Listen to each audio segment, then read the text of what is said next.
With the first week of NFL free agency pretty much over, I wanted to do an updated Falcons mock draft on today's show and see what Atlanta might do after filling a lot of their roster needs through free agency. So, without further ado, let's jump into this mock draft, beginning with a trade.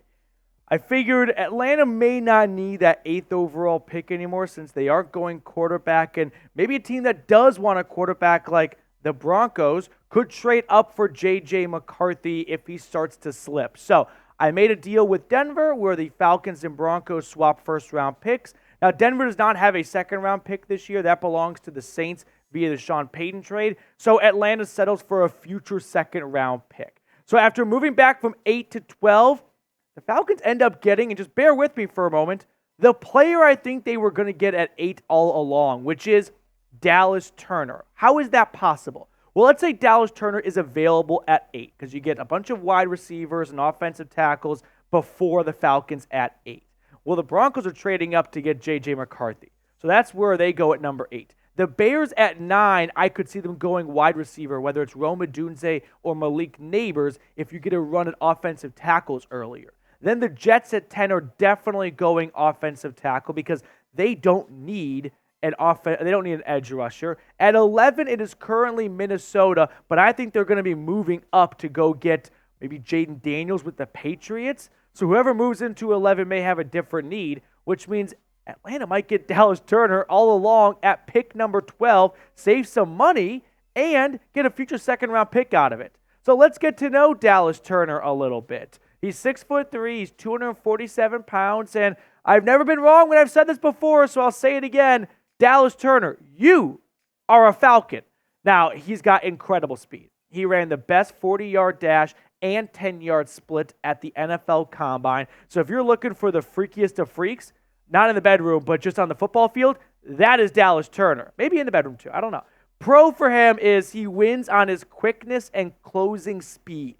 A lot of times you see some edge rushers beat an offensive tackle, but quarterbacks are usually a little bit faster than their left or right tackle, and they're able to slip out of a sack. You're not slipping out of Dallas Turner. I mean, he is truly an anaconda when it comes to that. I'm making a lot of sexual euphemisms here. He is truly like an immovable object when it comes to if you are in his sights, you are going down. Now, the con I've got for him is he's not the biggest guy, which means he may struggle with setting the edge, right? He may not be the best player to set the edge where you don't let a running back or a player get beyond you and you play contained defense.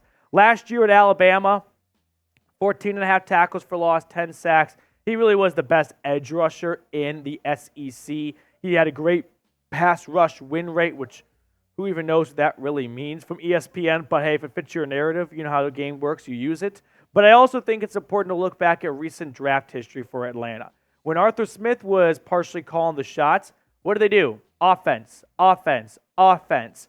I think we see Raheem Morris, a defensive-minded coach, maybe go back to the defensive side of the football for the first time since A.J. Terrell back in 2020. And if you go back before then, they haven't gone defense in the top 15 or top 10 in a long, long time.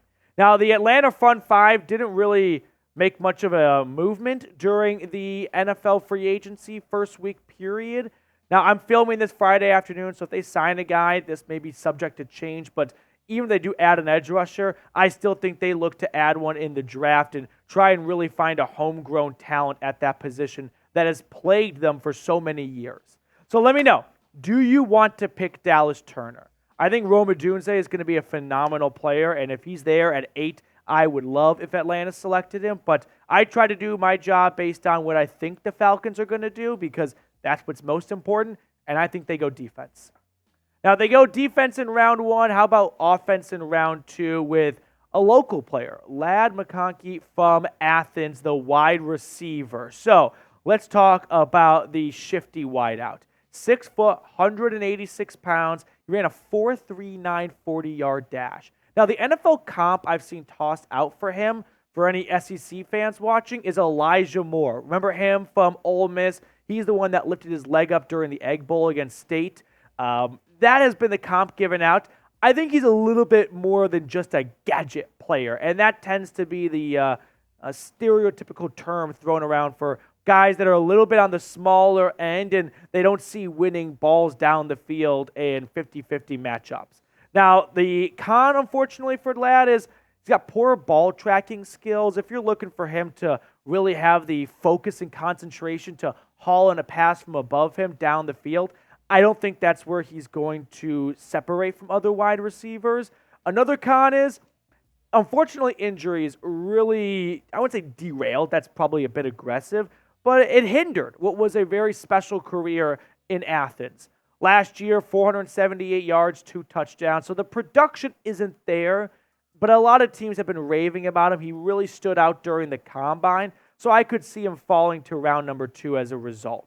Now, Atlanta's wide receiver room has gone over a complete makeover the last few days, right? You signed Darnell Mooney. You trade for Rondale Moore. So because of those 2 acquisitions, Atlanta may feel like they're in a good enough spot at wideout where it's not a glaring need for them in round 1. So they wait till round 2 with a very loaded wide receiver class. Now, if we're thinking about which guys could be there in round number 2, I've got my wide receiver tiers. I put these guys in the same tier where I think they're all going to go within a similar range of them. Not saying they're all the exact similar type of player or anything like that, but just I think these guys are going to be kind of clumped together when we see where they all get picked in the draft. Moving on, let's go to round number 3, where I'm going to go edge rusher because I just think you can't throw enough darts at the board when it comes to the Falcons trying to find pass rushers. So how about Austin Booker out of Kansas?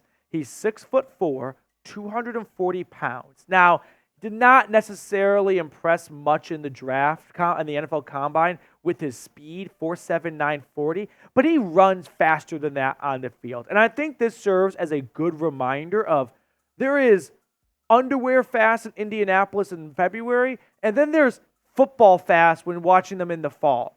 Don't lose track of the guys that really wow you with their speed, burst, and first step during the season because maybe they had a bad day and a cold, rainy day in Indianapolis in February.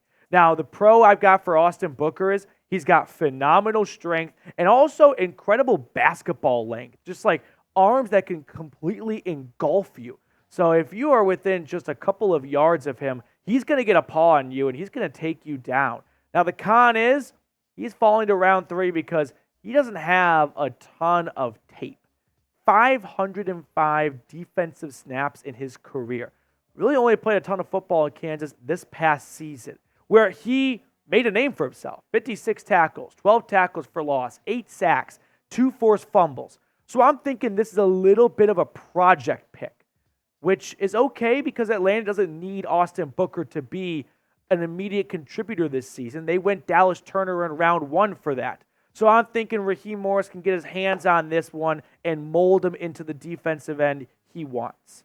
Now, make sure you subscribe for more mock drafts because now that free agency is not over, but, the big names are off the market, the draft content is only going to start picking up. So don't miss a thing and help us get to our next subscriber goal, 21,000. We have 2 third-round picks because Calvin Ridley did not re-sign with the Jags. So let's go with Max Melton, cornerback out of Rutgers. 5'11", 187 pounds, completely turned necks and eyes at the combine with his 4.39 40-yard dash. Now, the big pro I've got for Melton is he can play inside and outside. So that's obviously a great strength to have. Everyone loves versatility. But if I'm thinking about Atlanta's cornerback room, we don't really know what it's going to look like as soon as 2025. Is A.J. Terrell a player they extend? Is Clark Phillips a starting cornerback?